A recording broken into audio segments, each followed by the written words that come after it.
A child born in lightning, birth and childhood. The year was 1856 in the small village of Smiljan, nestled deep within the Austrian Empire, today's Croatia. On the stormy night of July 10th, the sky was alive with thunder and lightning. Amidst the chaos of that tempest, a fragile cry filled a humble home. A boy had been born. The midwife, frightened by the violent storm, whispered, "This child will be born in darkness." But his mother, Georgina, calmly replied, "No, he will be a child of light." And so, the boy was named Nikola Tesla. Tesla was not born into wealth. His father, Smiljan Tesla, was a stern Orthodox priest, a man of faith and words. He dreamed that his son would one day follow in his footsteps, dedicating his life to the church. His mother, however, was very different. Though she was uneducated and could not read or write, she possessed an extraordinary gift, an inventive mind. She created household tools with her own hands and was admired in the village for her ingenuity.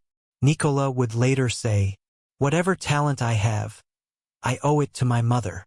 From a young age, Tesla was different. While other children ran through fields and played simple games, Nikola lived in a world of imagination. He would spend hours daydreaming, building machines in his mind that could harness the powers of nature. He once watched a simple windmill turning in the breeze, and a thought struck him. If the wind can create power, then surely there must be other hidden forces waiting to be discovered. Tragedy struck the Tesla household when Nikola's beloved older brother, Dane, died in a riding accident. Nikola was only 5 years old, and the loss haunted him deeply. His father, who adored Dane, grew cold and distant, while young Nikola retreated further into the world of his own imagination. Yet within that sadness, a fire was lit. The boy who felt misunderstood by the world began to dream of shaping it. The spark of knowledge, education, and early curiosity, Nikola Tesla's childhood was filled with unusual brilliance. Even as a boy, he possessed a memory so sharp it startled his teachers. He could recite entire books word for word, and he often solved mathematical problems entirely in his head without ever touching a pen. At school, one teacher once wrote a complex problem on the board. The students struggled, scratching their heads and filling their slates with numbers. Tesla sat quietly, his eyes closed. After a few moments, he opened them and gave the correct answer, perfectly without calculation on paper. The teacher was stunned. To Tesla, mathematics was not work. It was a language of beauty. But Nikola was not only gifted in memory and numbers, he was also a dreamer. He would often stare at the river, imagining great wheels turning, water transforming into power. He believed that nature spoke a language, and if one listened carefully, it revealed its secrets. Yet, his brilliance was not always understood. His classmates often mocked him for being strange. While they played games and talked of ordinary things, Tesla would describe visions of machines that existed only in his mind. At times, he seemed to live in two worlds, one of reality and one of endless invention. His father, Smiljan, grew worried. He wanted his son to become a priest, to follow the path of faith. But Nikola resisted. He longed for science. He longed for discovery. The arguments between father and son became intense, and young Nikola often fell ill from the pressure. At the age of 17, he suffered a terrible bout of cholera. For 9 months, he lay bedridden, close to death. The family priest read prayers at his side. The villagers whispered that Nikola might not survive. In his delirium, Nikola begged his father, "If you let me study engineering, I will fight to live." Seeing his son at the edge of life, Smiljan finally relented. He promised Nikola he would send him to the best technical school if only he survived. Miraculously, Tesla recovered. To him, this was not merely healing, it was destiny. The path was now clear. He would devote his life to science. In the years that followed, Nikola studied at the Polytechnic School in Graz, Austria, and later in Prague. There he was introduced to the wonders of electricity, which was still a new and mysterious force in the world. The first time Tesla saw a Gram dynamo, a primitive electrical generator, he was mesmerized. But he also saw its flaws. This machine, he thought, could be improved. It could work without wasting so much energy. He began to imagine a motor that would run not on direct current, but on a different kind of electricity, alternating current. The idea took root in his mind like a seed. He could almost see it, turning and spinning in his imagination. The motor of the future was alive in his thoughts, even though the world was not ready to believe in it yet. Tesla had found his life's purpose: to reveal the hidden power of electricity and bring it to humanity. Crossing the ocean, Tesla's journey to America. By the early 1880s, Nikola Tesla was a young man filled with dreams, but also burdened with frustrations. He had studied engineering in Graz and Prague, yet he often clashed with his professors. When he proposed his vision of a motor powered by alternating current, AC, they laughed. Impossible, they said. Such a machine cannot exist. But Tesla believed otherwise. In his mind's eye, he could see it: coils spinning, magnetic fields shifting, energy flowing without interruption. He had no prototype, only his imagination. But that was enough. Tesla's early career in Europe was unstable. He worked in Budapest, where he suffered a nervous breakdown from overwork, and later in Paris for the Continental Edison Company, helping install electrical equipment.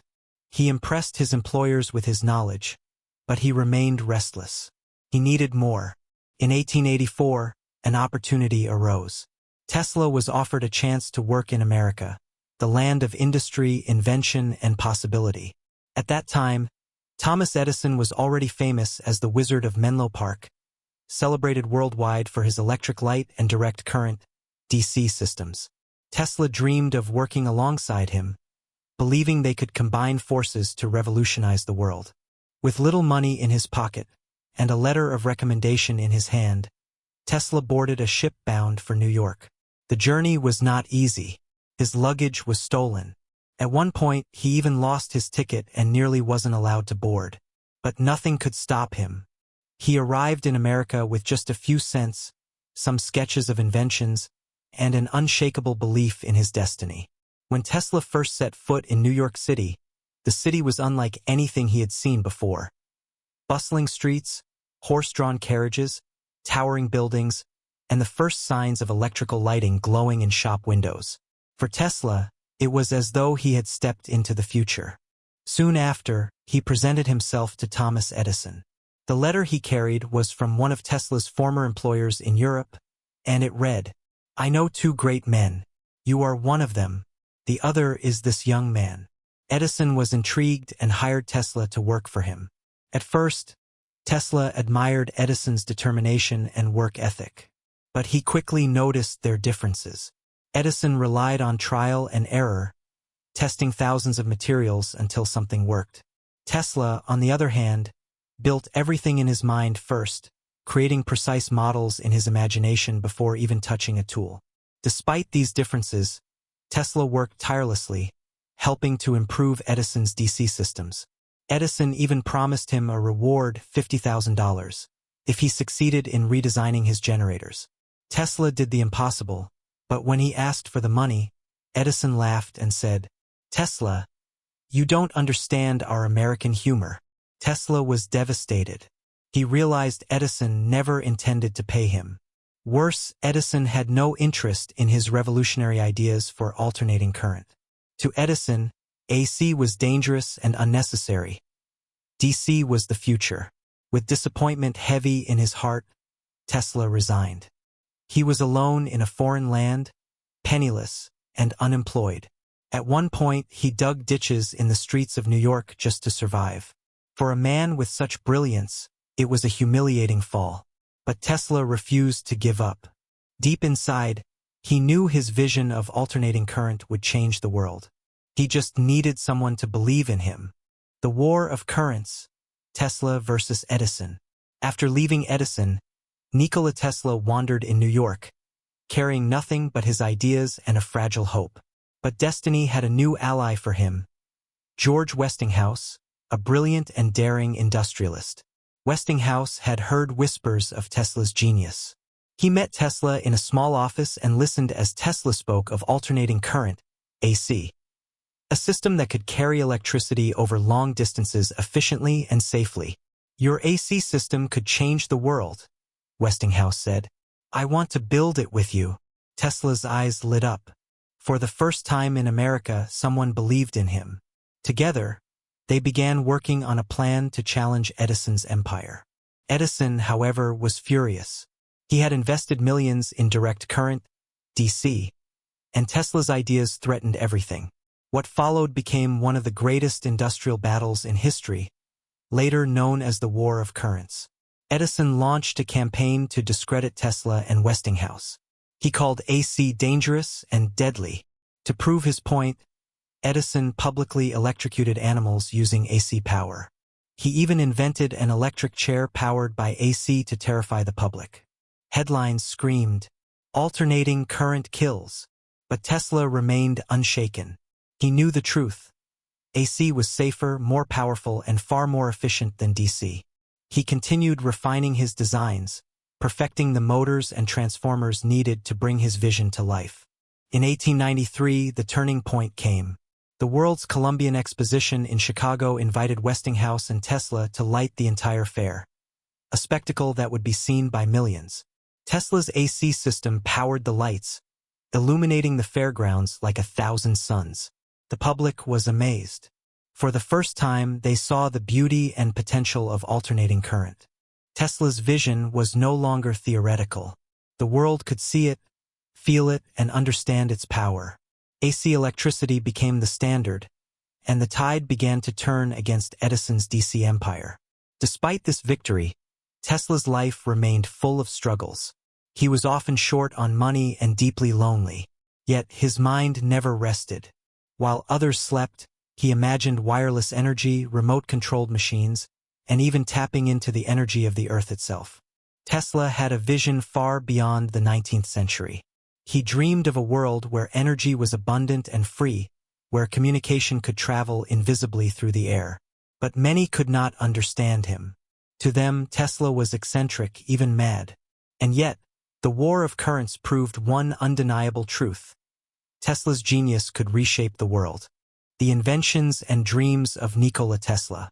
By the late 1890s, Nikola Tesla was a man whose mind never rested. While the world slept, Tesla's imagination raced at unimaginable speeds. He was not merely content with lighting cities or running motors. He wanted to unlock the secrets of the universe itself. Tesla's inventions were nothing short of revolutionary. The induction motor. Unlike conventional engines, it ran without brushes and could convert electrical energy directly into mechanical energy with unprecedented efficiency. This invention powered factories, revolutionized industry, and laid the groundwork for modern electrical machines. The Tesla coil, a high-voltage transformer capable of creating spectacular arcs of electricity. Tesla used it to experiment with wireless transmission of energy, sending electrical sparks across rooms without wires, a concept decades ahead of its time. Wireless communication.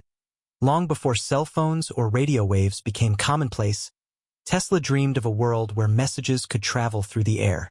In 1893, he demonstrated the first wireless transmission of energy in a public lecture, astonishing audiences who thought such feats were impossible.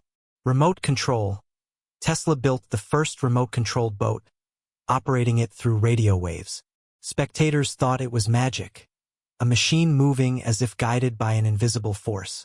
Free energy and Earth's power. Perhaps his most ambitious idea was to tap into the energy of the Earth itself, providing free electricity to the world. Tesla envisioned towers that would send power wirelessly across continents, lighting cities without cables, without cost, and without pollution. Yet, Tesla's brilliance often came at a personal cost. Investors were skeptical, and many of his projects never reached full realization. People did not yet understand the magnitude of his ideas. His visions of free energy, wireless transmission, and even communication satellites seemed too fantastical, even to the most open-minded. Tesla's mind was a universe of its own. He could see the complete design of a machine in his head, rotate it, test it, and perfect it, all without ever drawing a single sketch. He rarely slept more than 2 hours a night, often working through the darkness until his body could no longer function. Despite the obstacles, Tesla never wavered in his mission. He believed that science was a gift to humanity, not a tool for personal gain. He once said, "The present is theirs. The future, for which I really worked, is mine." Every invention, every experiment, every late-night vision was not for fame or wealth. It was for a dream. A world powered by clean, abundant energy. A world where technology elevated humanity rather than enslaving it. Even as the 20th century dawned, Tesla's mind reached farther than anyone dared to imagine. He experimented with X-rays, magnifying energy from the sun, and even theorized about death rays, a concept that would inspire science fiction for generations. But for all his genius, Tesla remained a deeply lonely man. Friends were few and business partners often abandoned him. Yet he found solace in his work, in the quiet companionship of pigeons in New York parks, and in the endless flow of ideas that streamed through his extraordinary mind. Nikola Tesla was no longer just an inventor. He was a visionary prophet of the electrical age, glimpsing futures that would not arrive for decades. His mind was a bridge between imagination and reality, and he walked it alone, tirelessly, faithfully, and with unmatched brilliance. Solitude and struggles, Tesla's later years. As the 20th century progressed, Nikola Tesla's life became increasingly lonely. Despite his fame in scientific circles, he struggled financially. Many investors abandoned his projects, and his grand visions, like wireless energy, remained unrealized. Tesla lived in New York hotels, often in near poverty, spending his days feeding pigeons and dreaming of inventions that the world could not yet comprehend. He was eccentric, but his mind remained sharp. Every night, he imagined new machines, new ways to harness the energy of the earth, and ways to advance humanity. Even in solitude, Tesla never stopped believing in the future. He once said, "I do not think you can name many great inventions that have been made by married men." He sacrificed personal comfort, relationships, and wealth for the pursuit of knowledge. The immortal visionary. Nikola Tesla passed away on January 7, 1943, in a New York hotel room, alone. At the time, few recognized the true magnitude of his contributions. But today, Tesla is remembered as a genius ahead of his time. From alternating current, the foundation of modern electricity, to concepts behind wireless communication, remote control, and renewable energy, his vision shaped the modern world. Companies like Tesla Motors and countless technological innovations pay homage to his legacy. Scientists, engineers, and inventors continue to draw inspiration from his life. Tesla once said, "The present is theirs. The future, for which I really worked, is mine." Indeed, the future belongs to Tesla. His ideas, once considered impossible, are now the backbone of modern civilization. He was a man who dreamed beyond the limits of his time, and through those dreams, became immortal.